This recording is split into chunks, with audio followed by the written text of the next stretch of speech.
activities, and the 8th team that provides them with support materials. In addition to that, CGS currently conducts 4 programs for public participation, 2 of which are for students and 2 for everyone. We also have 4 other programs in different stages of development, and we're also considering a number of campaigns. So to talk about our programs, I'd like to introduce our team leaders. So first, the programs that are open to everybody. I'll begin with board member Gail Hughes, who will let you know about our World Citizen Virtual Book Club.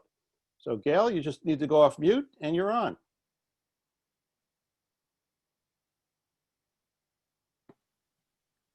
Okay. Hi, everybody. Well, the World Federation Virtual Book Club was generated from about a year-long discussion of Joe Schwartzberg's book, Transforming the United Nations System, Designs for a Workable World, that Nancy Dunleavy led through the Workable World Trust. We thought, well, you know, why not discuss other books that are related to World Federation? So we started to do that.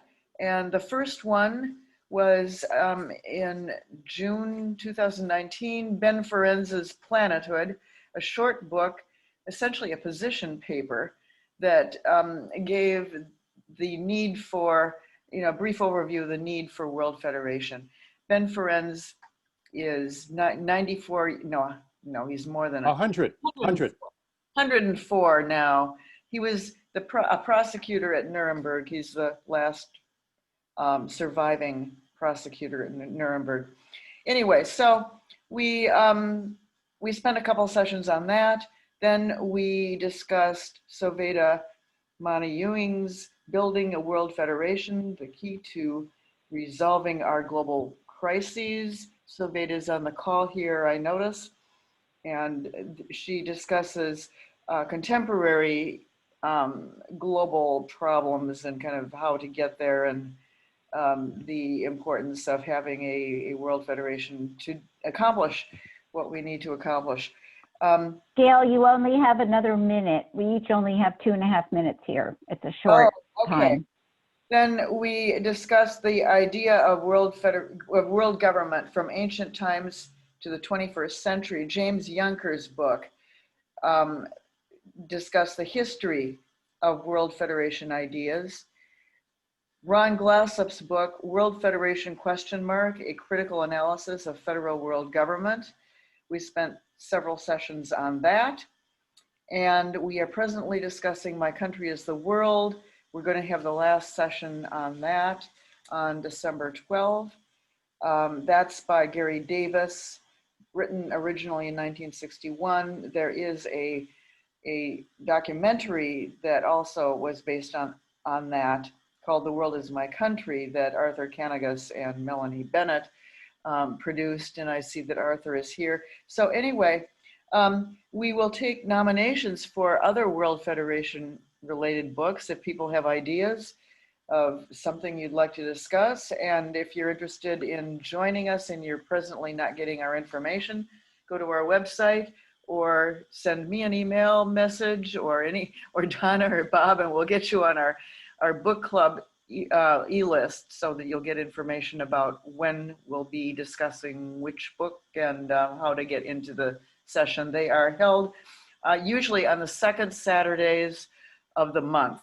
Occasionally we, after we finish discussing a book, we might take a month off to give people a chance to read the next book. But basically, if it's the second Saturday of the month, it would be at noon Eastern time, and then we can translate from there when you would be joining. Great, thank you, Gail. And if you want to email us, it's outreach@globalsolutions.org. Thank you. And Donna will now let us know about our participation in UN 2020. So Bob asked us all to say a little bit about ourselves. I did that yesterday, but I will just point out I might be one of the only people in the movement that came out of corporate America, or at least I haven't met anybody else coming out of the global pharmaceutical industry. So I'm weird. Let's see. So the UN 2020, the CGS UN 2020 team is a group that was connecting CGS to the UN 2020 coalition and their work. UN 2020 is a civil society partnership that is working for the UN we need to give us the world we want on the 75th anniversary of the UN. It consults actively with government representatives, with UN officials, and other stakeholders. In addition to UN 2020, there also is UN 75, which is a program started by the Secretary General himself to get input from people all over the world. And so the UN 2020 team for CGS actually connected us both to UN 2020 and UN 75. Our team leader was Nancy Dunleavy, who you met yesterday, and unfortunately she has stepped down from that role. So we are desperately in need of a new team leader, if anyone's interested. The other team members beside myself were Lee Davis, Shirley Davis there from Maine, board member, Bob Flax, and Janet Mercer. The accomplishments were we kept CGS members informed about the work of UN 2020 by the e-newsletter. Nancy Dunleavy did a fabulous job writing every month. And also we held several Saturday updates on the weeks that Gail wasn't having her book club. We'd have a UN 2020 update. At two of those meetings, we discussed the People's Declaration and came up with a CGS response and input into the People's Declaration while it was being finalized. And two other update meetings, we conducted a global conversation that was part of the UN 75 movement to hear from people. And we provided that input to the UN 75. So the plans for the future are really still being determined. I have sent an email to Jeff Huffines, who was with us yesterday, trying to help find ways CGS could be engaged. I haven't heard back from him yet, but he's busy. So we really are desperately in need of a team leader, and we'd welcome new blood on the team too. So, oh, I should say, of course, it will probably change its name since 2020 is almost over, thank God. But there are other things planned in the future, so I'm sure the work will continue. Thank you. Great, thank you, Donna. Before I go on to talk about the student programs, Donna, I just want to let you know that someone else from corporate America confessed and they put themselves in the chat box. So you have at least one other partner. So now moving on to the programs that we have for students, there are two of them. The other day on Wednesday, David Gallup talked a little bit about the World Citizens Clubs. That was letting the cat out of the bag prematurely. So since there are some people who were not here that day, David, if you can just tell us again briefly about what those clubs are about. Sure. So quickly, I will share my screen just so that you can look at this and hopefully you see our club card and a part of our website. The World Citizen Club program is part of the Peace and Justice Studies outreach team, and we hope it will be a spark to ignite a grassroots youth movement. And the clubs right now are providing opportunities for teens and young adults to engage in global and local community service, events, and projects, as well as work on global issues that they are passionate about, like climate action, equality, and justice. The clubs are student-led and conducted on university campuses so far in North America, but we hope to expand that to around the world as well as to high schools. So far we have two World Citizen Clubs, one at Webster University, and I just want to give a shout out to Samawi Hagos and Hannah Emerson, two CGS board members who helped create that club at Webster University. We also have another student who reached out to CGS who's going to be starting a World Citizen Club at University of Colorado at Boulder. One thing I also want to give a shout out to was to Ron Glossick and Dave Otten, who acted as speakers at a World Citizen Club event in St. Louis. So I'm also calling upon other CGS board members and volunteers and participants tonight who might want to speak at a World Citizen Club on a college campus, of course, remotely for now. We also hope in the future to have interactive and multicultural events online where students in a World Citizen Club in North America might meet up with World Citizen clubs in Africa or Asia or elsewhere in the world.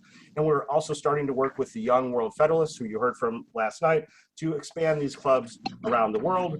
And as you've seen, you can go to worldcitizenclub.org, and at that website you will find ways that you can help students, faculty, and staff find the tools and materials that they need to create clubs on campuses. Right now, of course, will be virtual. We hope to have more clubs once students are back in school, maybe either next fall or the following. But that's what the club is about. We certainly need new team members who want to participate and to help us to expand these clubs around the world. Great, thank you, David. The other student program that we've been piloting, we call the Model UN Plus program. This was initiated by the Workable World Trust and overseen by Nancy Dunleavy. I'll be presenting about it because, as Donna said, Nancy has stepped out of those roles and is actually focusing on her own activism in her local community. So we wish her well with that. Many of you are aware of Model UNs. They're typically an extracurricular activity that are organized by high schools or colleges, where students role play delegates to the United Nations and simulate UN committees. These typically take place at Model UN conferences, and they're conducted worldwide. So our partner, the Workable World Trust, has designed modules that integrate various UN reforms into the Model UN structure. This has been piloted twice with students in Mexico City.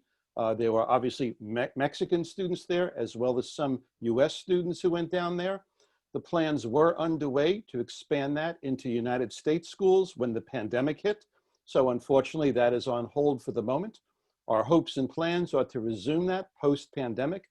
And also, we've tentatively discussed other model conferences, such as having model world parliaments, model United Nations parliamentary assemblies, model charter review conferences, and other things kind of in that category to introduce thousands of students to World Federalist ideas. We also have several programs that are in the planning stages, in various stages within the planning stages, so I'll briefly mention them. Board member Larry Whitner, who's a long-term scholar and activist in the peace movement, has pointed out that while there are many peace organizations, that really none of them talk about World Federation. So he wanted to remedy that. So what he has proposed is that we have an active program of outreach to the other already existing peace organizations, letting them know about us and basically having our ideas in their portfolio of what they put out, therefore amplifying our voices many times. So Larry has actually designed that program. We're at the verge right now of seeking grant funding for that. So that's one of the programs that's near ready to go. Second program that we're in the planning stages now, and we're doing this in conjunction with the World Federalist Movement, is an environmental program. You may have heard or been part of some conversations where folks are looking at, should there be an international environmental court? Or should there be some other kind of environmental organization that has more teeth than the kinds of structures we have now? Or should we just push to get all of the nations in the world, including us, back into the Paris Climate Agreement? So we're in active dialogue now with WFM to look at what type of environmental program we can initiate. And in addition to that, we're also actively discussing and looking at having both an internship program and a student leadership program to both help us out as interns would, as well as to have training for folks who want to take leadership roles within the World Federalist Movement. So I'll be in a breakout room at the end of the day to discuss any of those issues or any other questions that come up around Citizens for Global Solutions.